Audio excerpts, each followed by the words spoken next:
ఈ అంశం ఎలాంటి ఆలోచనను రేకెత్తించిందని భావించాల్సిన అవసరం ఉంది. పెన్షన్లకు సంబంధించిన వ్యవహారం కావచ్చు, ఇతర హామీలకు సంబంధించిన అమలులో ప్రభుత్వ వైఫల్యాలను ఎండగట్టిన తీరు ప్రజల్లో ఎలాంటి ఆలోచనను రేకెత్తించిందని భావించాలి.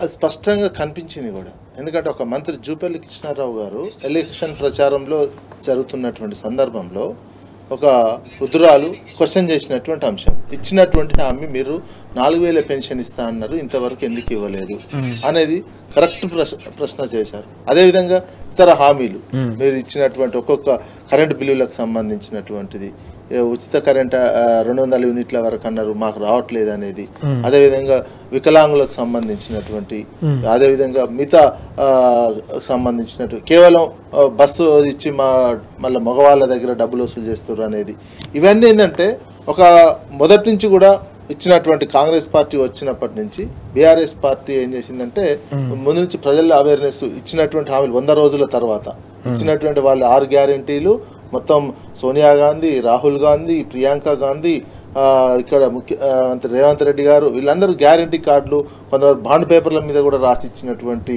అంశాలు ఉన్నాయి.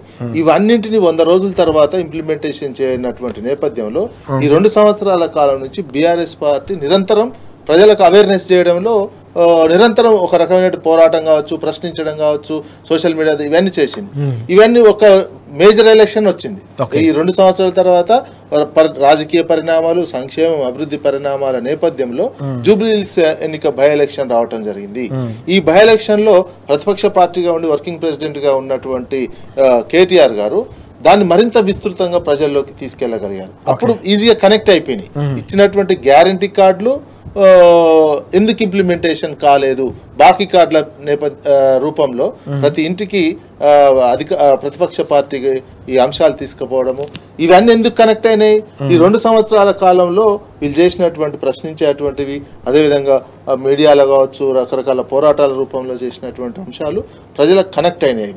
ఈ కనెక్ట్ అయినటువంటి నేపథ్యంలోనే జూబ్లీహిల్స్ లో మీకు పార్లమెంట్ ఎలక్షన్ లో తక్కువ వచ్చినాయని చెప్తున్నటువంటి నేపథ్యం, బీఆర్ఎస్ కు తక్కువ వచ్చినటువంటి నేపథ్యంలో ఈ ఎలక్షన్ లో బీజేపీ అనేది సోయిలో లేకుండా పోయింది, 3rd ప్లేస్కి వెళ్ళిపోయింది. డిపాజిట్లు వస్తాయా రావా అనేటువంటి అంశము, మళ్ళా పూర్వస్థాయికి బీఆర్ఎస్ రావటం అనేది జరిగినటువంటి అంశం.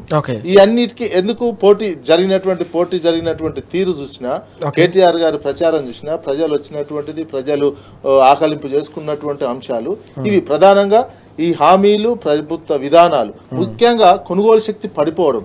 ప్రజల్లో ఏమైందంటే ఈ 2 సంవత్సరాల కాలంలో రాష్ట్ర ఆదాయం పడిపోవడం, ప్రజల్లో మొత్తం పూర్తి స్థాయిలో రకమైనటువంటి కొనుగోలు శక్తి పడిపోవడంతో వాళ్ళ ఆదాయాలు మొత్తం జీవించడమే ఇబ్బందికరంగా, ఏ వస్తువు కొనలేనటువంటి సిచ్యువేషన్లో ఉన్నది. ఇప్పుడు -1 ద్రవ్యోల్బణం మనదేంది డిప్లేషన్కి వెళ్ళిపోయినాయి. ద్రవ్యోల్బణం ఆర్బీఐ పెట్టినటువంటి గైడ్ లైన్స్ ప్రకారం కూడా 2 నుంచి 6 వరకు ఉండాల్సిన ద్రవ్యోల్బణము ఒక్క తెలంగాణ వరకు -1కి వెళ్ళిపోయినాయి.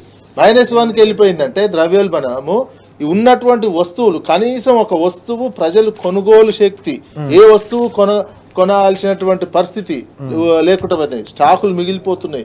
అన్ని షాపులలో కావచ్చు, ఇతర రకాల్లో కావచ్చు, ప్రొడక్షన్ చేసినటువంటి వస్తువులన్నీ నిల్వ ఉండిపోతున్నటువంటి, దీనికి అందరికీ కారణం ఏంది?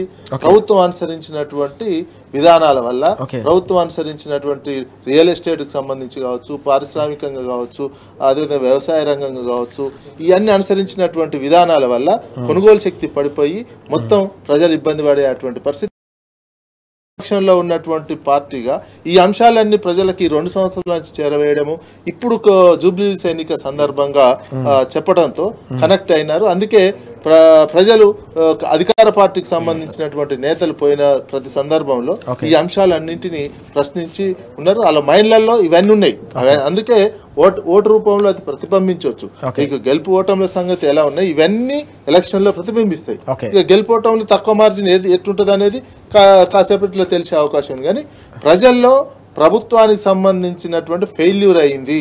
ఈ ముఖ్యమంత్రి ఫెయిల్ అయ్యారు, ముఖ్యమంత్రి స్థాయిలో వ్యవహరించట్లేదు. అది జూబ్లీహిల్స్ బై ఎలక్షన్ అయినప్పటికీ ముఖ్యమంత్రికి, ఎందుకంటే ఎప్పుడు చరిత్రలో లేని విధంగా ముఖ్యమంత్రి 9 సార్లు 9 సభలు పెట్టుకోవడం జరిగింది.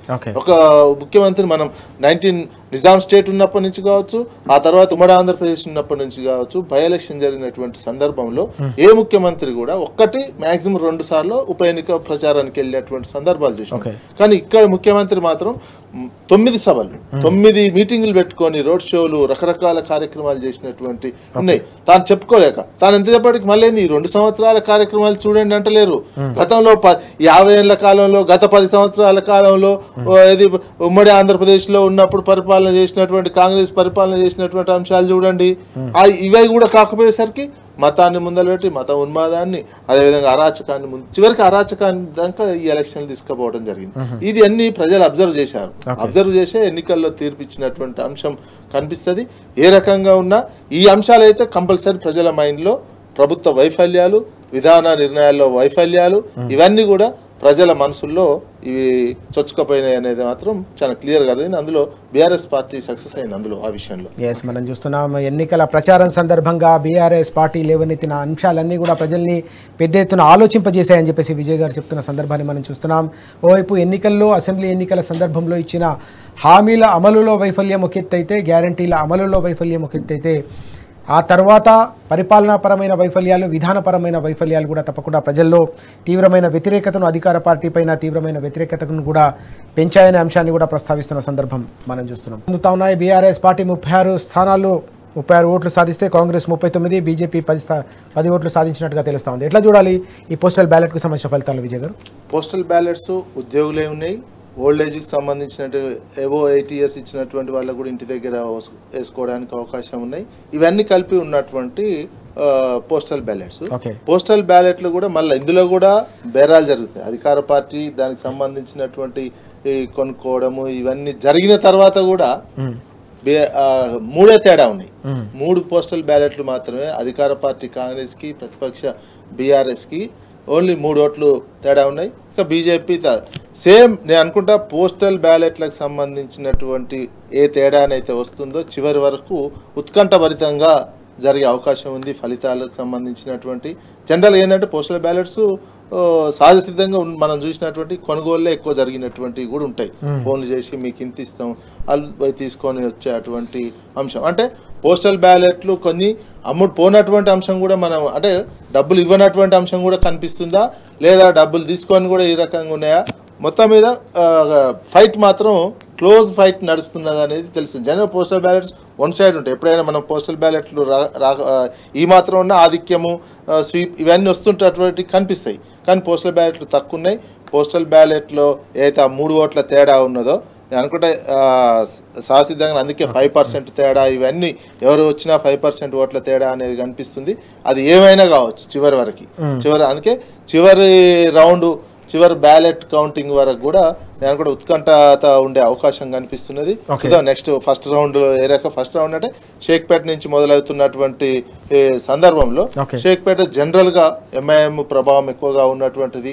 ప్లస్ ఎంఐఎం ఓల్డ్ సిటీ నుంచి ఇటువంటి వాళ్ళ నుంచి కూడా బాగా ఆటోల నుంచి వీళ్ళు దొంగ ఓట్లు వేసినటువంటి అంశం కూడా బాగా తీవ్రంగా ఉన్నటువంటి ఆ ప్రాంతంలో ఫస్ట్ షేక్పేటకు సంబంధించినటువంటి కౌంటింగ్ అవుతున్నటువంటి నేపథ్యంలో ఎట్లా వస్తుందో ఆ ఫలితం వచ్చిన తర్వాత మరింత అంటే మొత్తం ఈ రకమైనటువంటి అక్కడ కూడా ఇట్లాంటి వాతావరణమే షేక్పేటలో కూడా ఉందంటే ఫలితం ఇంకా అన్ని డివిజన్లో ఇలాంటి అంటే చివరి వరకు ఫలితం తేలేటువంటి అవకాశం అయితే కనిపించకపోవచ్చు.